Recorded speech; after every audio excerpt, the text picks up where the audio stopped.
Hello, Hayden here. Thanks for opting in and joining me here at Lady Bird Lake in Austin, Texas.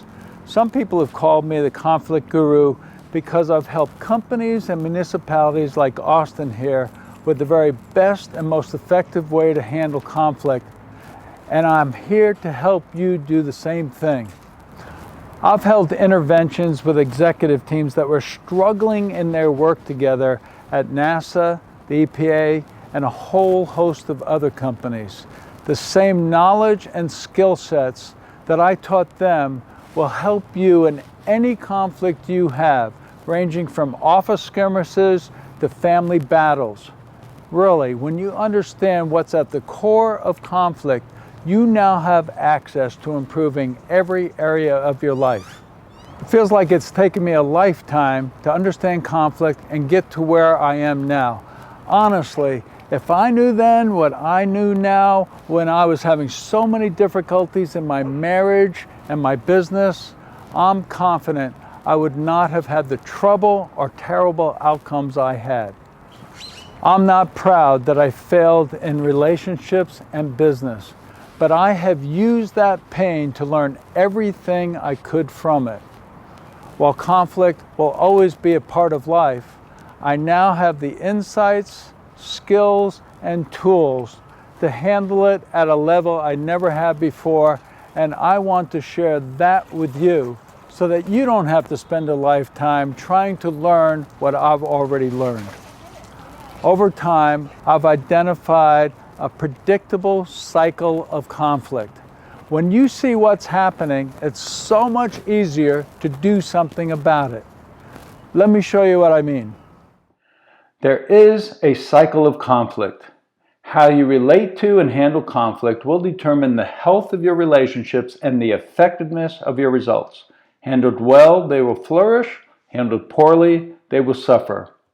When you are challenged emotionally, mentally, physically, or spiritually, you are hardwired for your reptilian brain to take over to ensure your survival. This worked well when we were cavemen, but in today's society, it is overkill. Your typical responses to conflict when the reptilian brain is in control is fight, flight, or freeze. Fight responses include attacking, blaming, or getting aggressive with others. The freeze response has you shut down and you don't know what to do, so you do nothing.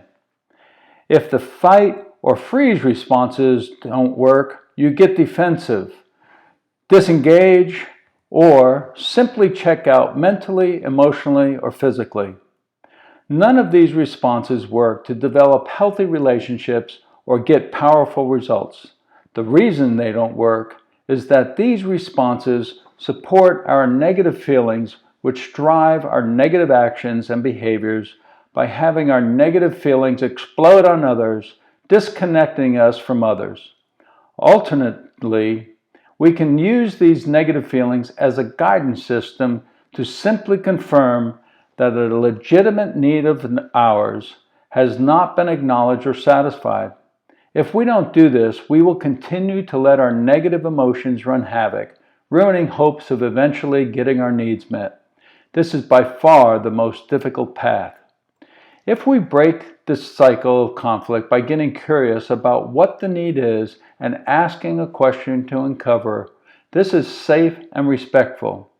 In fact, if we act on this amazing discovery of curiosity and ask a question, it has the power to turn judging, blaming, or complaining into creative solutions. But first, we must take the time to get curious and ask a question to discover what is driving the negative behavior. This will break the cycle of conflict.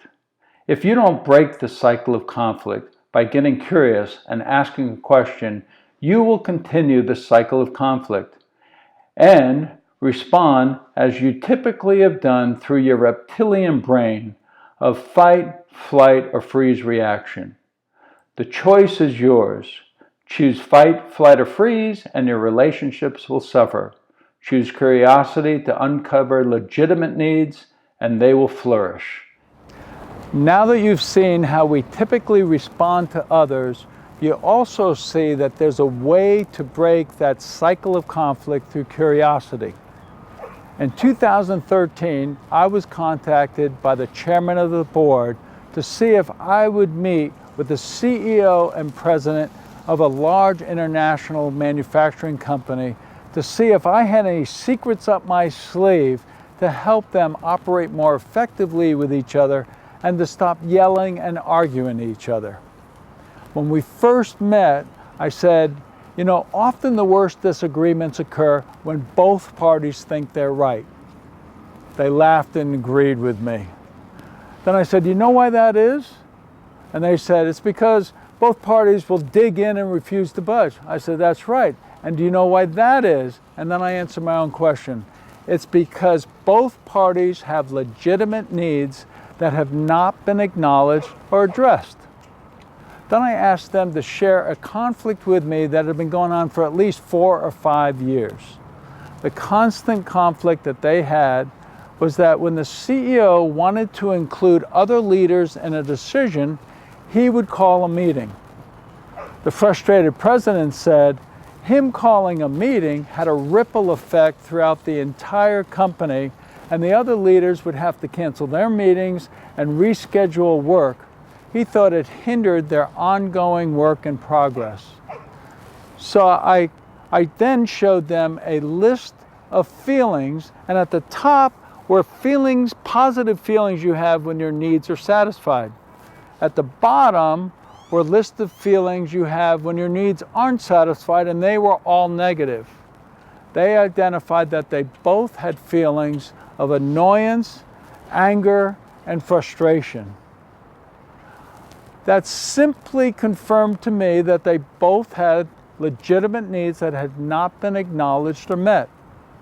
So I said, let me share what I think your needs are and you can confirm, and then we'll go from there. I said, the CEO has a need to include the other leaders in important decision making and wants the flexibility to call a meeting any day he wanted. He said, yes. I said, President, I think you have a need for predictability, reliability, and consistency. He said, yes. I said, from there, let's talk about different strategies we can use where you can both get your needs met. We then came up with several strategies and agreed on this one strategy that the next day they would go back and tell the other leaders not to have any meetings from 1 to 2 each day. Then if the CEO wanted to call a meeting, he would call it at 1. At that time, they looked at each other and smiled because they realized they would both get their needs met. This conflict had been going on for 5 years, and we solved it in 20 minutes. The CEO and president were unable to do this because they had a long history of getting emotional with each other and yelling and arguing with each other whenever one of their needs had not been acknowledged or addressed. They hadn't learned to be curious about the other person's need as well. So you can see that it's possible to break the cycle of conflict if you first get curious in a particular way, by first identifying what's the conflict, and then identifying what are the feelings. If they're negative, it simply confirms that a need hasn't been acknowledged or met. Get curious what that need is before you figure out a strategy on how to meet that need. Distilling what is driving conflict down to a predictable cycle, and then finding the key to unlock its mysteries through curiosity has changed my life and the way I view others, and it will for you too. To make it even easier, I've developed the golden circle. I call it golden because it's like pure gold when you understand it and use it to dissect conflict, to deal with it effectively and efficiently. It's really a very simple model that conveys how the inner workings of conflict can be mined to turn conflict into creative solutions. And for me, here's the best part. Instead of creating disconnection with others, it actually creates connection and understanding with anyone you use it with. It shows you how to focus your curiosity in a very specific and focused way. It not only made a huge difference for me, it opened my eyes as to what's going on in every action and behavior between humans on our planet. I promise you, it's like gold. When you learn this, your life will never be the same. It's like the blinders have come off and you see challenges, conflict, and disagreements in an entirely new way. I'm going to stop right here and invite you to watch my next video where I'm going to share the Golden Circle with you. I'll also give you several PDFs that I've used in my work with others, like the feelings list that I told you, positive feelings when your needs are satisfied and negative when they're not. I'll give you a list of needs and a summary of the curious ABC pause. This is Hayden saying thank you very much for being with me, and make sure you choose curiosity and keep it safe and respectful no matter what situation you find yourself in. This will give you the life you love and help you live it powerfully.